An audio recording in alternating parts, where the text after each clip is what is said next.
They're nice people. I was kind of surprised. We had a lot of Koreans that would come into the outfit. They did the work. Sometimes they dug the holes or the KP, that type of thing. Got along good with them. What are the Korean people like? I don't know. I didn't meet too many. I'll tell you one thing. Here's my opinion. The Korean people are the most wonderful people in the world. They're the only ones that thank us every time they see us. They hug us. They kiss us. If you're an American, they thank you for taking care of the communists. And they always do something. They always have parties, and they invite you, no matter where it is, Washington or Cherry Hill or Gibbsboro or any place, wherever they are. Where did you go for R&R? What's that? Where did you go for R&R? I didn't. I never got R&R. Never got there, Japan. Wow. Did you make any lifetime friends during your service? Nope. They disappeared in the night. When they got their orders to go home, gone. There. I was about the last one in the outfit to leave, because all new people were coming in. Sure. Did you see any combat? Was that? You saw combat. Combat, yeah. There was 10 major battles, and we were in 5 of them. Would you mind talking about it? Any of them? Well, it's hard to see when you're a couple miles away from it, you know. You're firing the guns at the coordinates for them. Right. Yeah. I mean, one time we did have some mortar fire coming in on us, so we had to fire, but we didn't see anybody because it was nighttime, as dark as anything. There's no lights and no streets over there, Yeah, right. you know. Right. So would you do it again? Yeah, I like the Army. You have to like it to stay in it, you know. Yep. All right. Thank you for answering these questions. Yeah. So Ed, let me ask you a question. If you know, tell us in the camera here, what would your message be to either these boys here or anybody that's looking at this video in the future? Well, I just hope to God that they never have to go to Korea or any place like that. And, That's all. Just get a good education. Yeah. That's the main thing. Very nice. Yeah. And one more thing, can we get you looking into the camera and saying freedom isn't free? Sure. Freedom isn't free. All right. That's good. Thank you. Most of them, well, that's the other thing now. In our time, each rifle squad of 9 men had one South Korean soldier attached to it. So it was 8 Americans and 1 South Korean.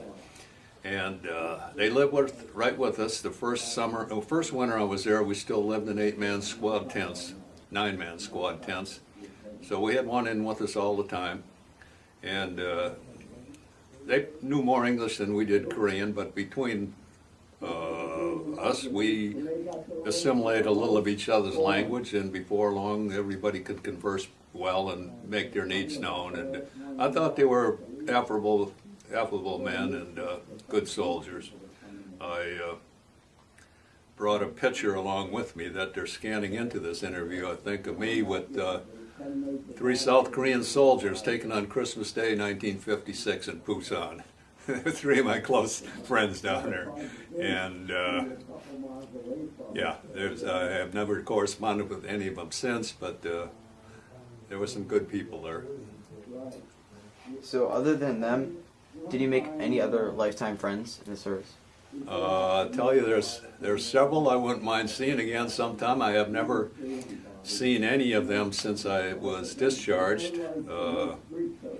There's always a few you'd wish you'd never see again, but there's also plenty that we were good friends and I wouldn't mind seeing again sometime. I doubt that I do, but I would enjoy seeing them. How did you communicate with home? That was a fairly lengthy process. It was all handwritten letters at that time, and I'm sure it took a couple weeks to get back home, and then by the time you got a reply, it might be a couple weeks later. So it wasn't up to the minute news, but we could correspond that way.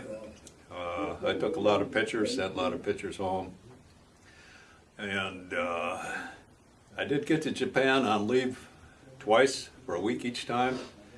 And one of those times I was in Japan, I called home. You couldn't do it from Korea, but I called home from Japan, reversed the charges, of course. We never had a lot of money.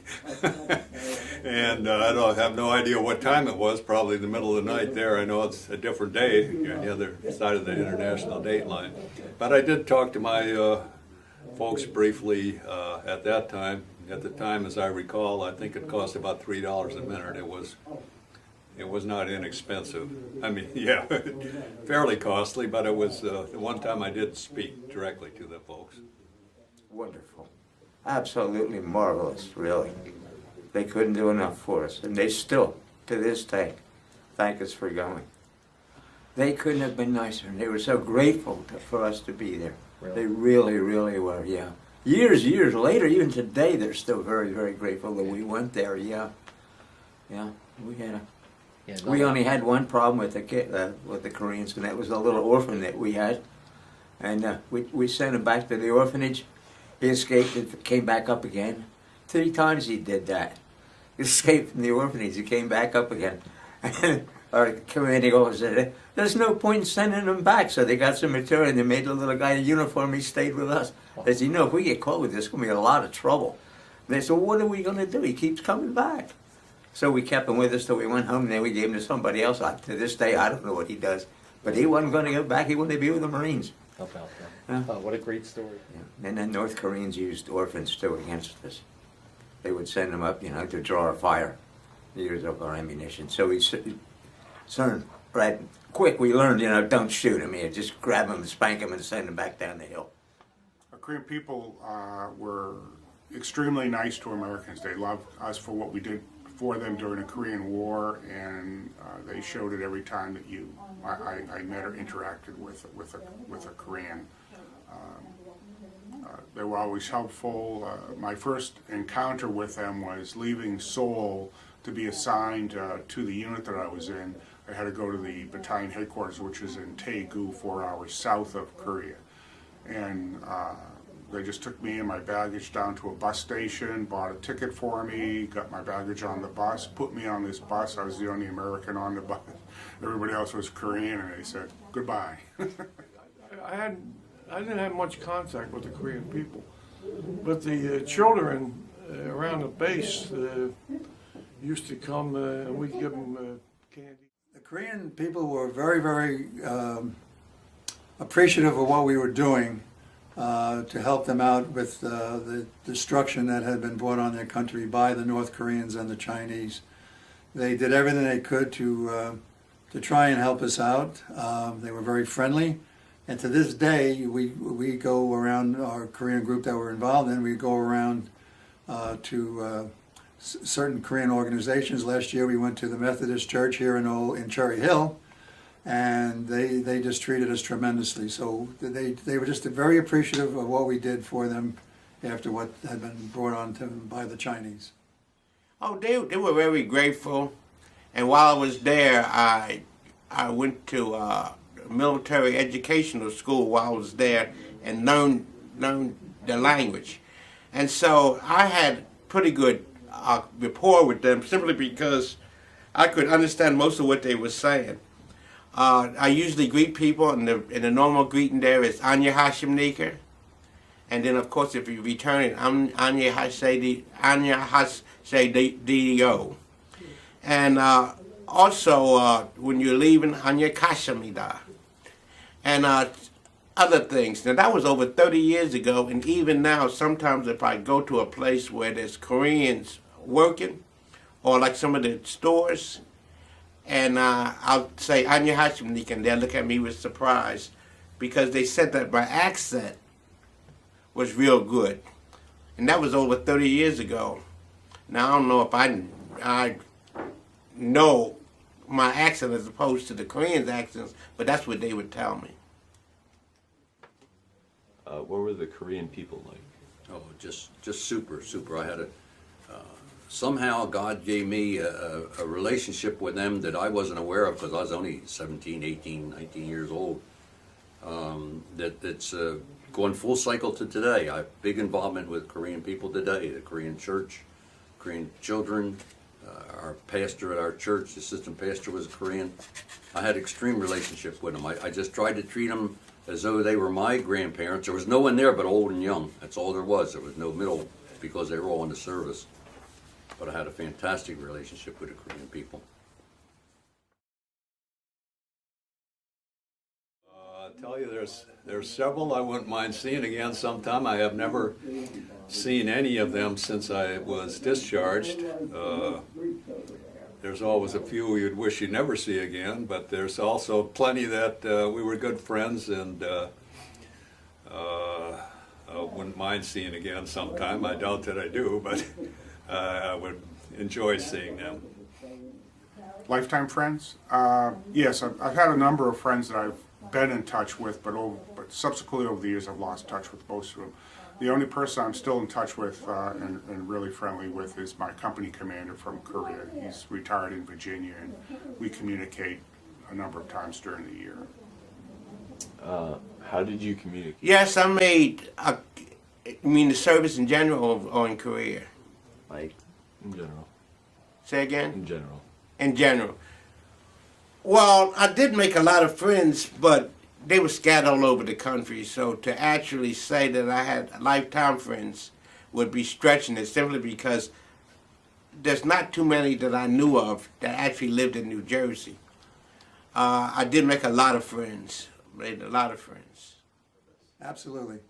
I made many, many lifetime friends. Unfortunately, most of them have passed away by now, but my two best friends in the Army I actually met. I got to sort of, I guess I can back up a little bit here. When I was drafted, we went on a train that, I lived in New York State, and it was a special train that was bringing up in the morning, early morning hours in July of 1954, and was picking up as each of the towns they would stop at, people who were either drafted or enlisting and were going to active duty. And when I got on, and the mayor of the town gave us all a gift, and there was a band there from the high school, so we were sent off with a pretty neat send-off. On the train, I met two guys who were not from my town, but towns further up. We ended up spending most of the day on the train, and then most of the day on a bus taking us to Fort Dix, and then we ended up being in the same basic training outfit. And we also ended up going to Korea at the same time. And although we weren't stationed with the same outfit, they were both in Seoul and I was north of Seoul with the 24th. When I would go on R&R to Japan, I always would run into them, and we kept very, very close. So when we got out of the service, we didn't live that far apart. We stayed friendly. We all got married, attended each other's weddings, all had children, went to each other's christenings and so on, and we just got together as often as we possibly could, and they were tremendous friends. So we did make great lifetime friends. And with the internet and learning the computer after the technology as we start getting with it, I found at least 4 of my friends that were with me in the Army postal unit. And most of them are all dead now. I'm the only one that I know still living. Did you make any lifetime friends in the service? Yeah, I made 3. Herbie Myers from Allentown, PA, he's passed away. Steve Tresnick over in Delaware, he's passed away. I got one buddy up in North Jersey, and I was fortunate to see him down at the Korean War Memorial down in Atlantic City last year. Others during the war, but they're not here.